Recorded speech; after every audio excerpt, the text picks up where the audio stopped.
দেখো গাছটা তো কত আম হয়েছে। এটা আমাদের বাড়ির সামনে একদম।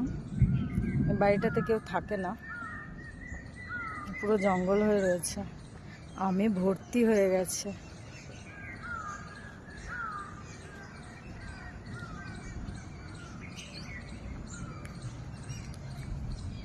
কিন্তু আমাদের বাড়িতে আম গাছ আছে, একটা হয় সবার, মানে আম শেষ হয়ে যায় তখন হয়, আর একটাতে দুটো না তিনটে আম হয়েছে, আমই হয়নি।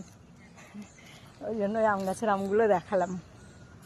এই যে আমার ওই সাইডে বাড়ির কত আম হয়েছে, কিন্তু আমগুলো খেতে ভালো না, টক। বাবা বলছিল আজকে,